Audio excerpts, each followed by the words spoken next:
Alright, dalam episode ini kita akan mempelajari tentang next configuration. Jadi ketika misalnya Anda sering menggunakan framework ada yang namanya konfigurasi, begitu juga dengan next ada juga yang namanya konfigurasi.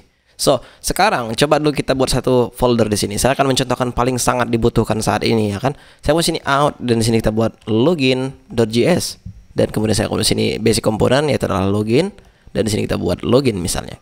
Kita hilangkan import React-nya, kita copy. Kita paste dalam satu file dengan nama register atau huruf kecil aja register.js, kita paste di sini. Kita ganti menjadi register. Sekarang kita refresh di browser, harusnya kita sudah bisa mengunjunginya. Misalnya out login. Dan kita buat sini misalnya out register. Dan ini sudah berhasil sebenarnya. Namun Anda tahu, kebanyakan sekarang aplikasi apalagi seperti Anda sering menggunakan Parsinta, tidak ada yang namanya out, yang ada langsung register. Nah, apa yang ingin kita lakukan ketika kita ingin menggunakan sistemnya seperti ini? Artinya, saya ingin mengunjunginya di URL register seperti ini, namun yang di targetnya itu adalah out register. Nah, kira-kira kalau seperti ini Anda mungkin agak bingung, ya kan? Karena disinilah keluar yang namanya next config. Kita akan buat dulu satu file di root directory atau di sama direktorinya dengan post css config ini, kita akan buat sini dengan nama next config.js. Alright, jika sudah sekarang kita bisa buat sini modul export dan kita buat sini apapun yang Anda inginkan, Anda bisa lakukan di sini. Tapi pastikan Anda melihat dokumentasi ya jika Anda ingin tahu. Di sini saya akan menjalankan sedikit saja.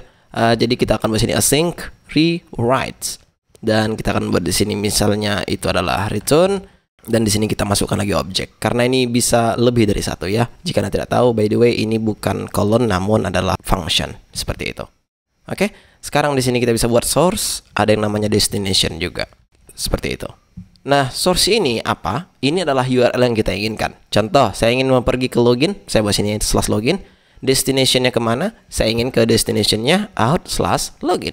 Dan sekarang kita akan copy dan kita paste di bawah, kita buat sini register.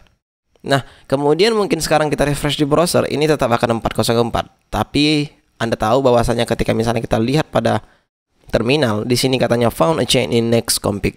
Restart the server to see the change in effect. Artinya jika Anda ingin melihat perubahannya, maka silahkan restart servernya dengan cara Ctrl+C dan lakukan lagi npm run dev. Jika sudah, sekarang kita refresh di browser dan jika Anda lihat sudah berhasil, kita bisa pergi ke register dan kita bisa misalnya pergi ke login tanpa harus menuliskan yang namanya out login. Jika Anda penasaran, mungkin Anda bisa lihat di sini pada next config.js introduction. Di sini ada misalnya Anda ingin environment variable, entah Anda ingin buat di sini custom header dan sebagainya, Anda bisa letakkan di sini. Saya copy dan saya paste misalnya tepat di next.js config tadi. Namun di sini dia bukan di dalam rewrite ini. Rewrite ini hanya ketika Anda ingin rewrite the root. Misalnya dari source-nya login, terus Anda destination-nya ke sini, kira-kira seperti itu. Nah, ini misalnya saya buat app name ya. Apa yang terjadi? Ya, app name kita buat di sini huruf camel case saja. Misalnya value-nya kita buat itu aplikasi Anda lah. Misalnya learn, ya kan, kita buat sini next.js misalnya seperti itu. Ya kan? Nah, kemudian ketika Anda tidak tahu bagaimana cara memanggil env ini, sebenarnya sangat mudah. Anda bisa pergi ke macam mana saya bilang ya, pergi ke index juga bisa, ke login juga bisa. Cuman di sini yang paling penting adalah Anda tahu bagaimana cara masukkannya. Title. Jika kita lihat sekarang kita di mana login page ya, kita pergi ke login page dulu. Kita ganti dulu daripada seperti itu, kita buat sini layout dan kita buat sini title, itu adalah login.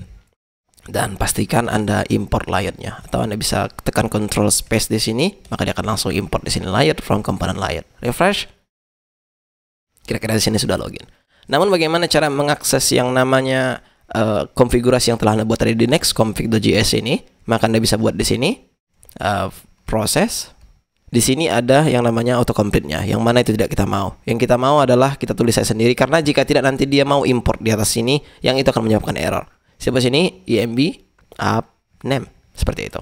Harusnya jika sudah seperti ini, yang kita harapkan ketika misalnya kita mengunjungi login itu adalah learn next.js. Namun tidak. Kenapa seperti itu? Lagi-lagi ketika misalnya Anda melakukan perubahan pada next.js config, kita harus melakukan yang namanya restart server. npm run dev. Sekarang kita refresh, maka jika di sini learn next.js. Jadi ketika misalnya kita pergi ke homepage, yang ada di sini kita ganti misalnya menjadi proses env app name, refresh di homepage ya. Kita pergi ke homepage dulu. Kita belum mempunyai navigasi ke sana, namun nanti akan saya tunjukkan kepada Anda. Di sini katanya can read property env of undefined. Nah, di sini permasalahannya. ketika Anda lihat di sini ada import proses auto prefixer. Nah, ini yang saya bilang tadi, ada autocomplete yang tidak kita inginkan sehingga dia error. Silahkan hapus karena kita tidak membutuhkan hal itu. Yang ingin kita target adalah next config, bukan dari auto prefixer tersebut. Kita refresh, maka di sini jika Anda lihat learn next.js, which is very cool. Jadi nanti ketika misalnya ada kira-kira environment variable yang perlu Anda panggil atau Anda ingin tetapkan, silakan masukkan ke next.js config.js. Ketika misalnya Anda sudah selesai, silakan restart servernya. Alright, jika sudah, see you soon.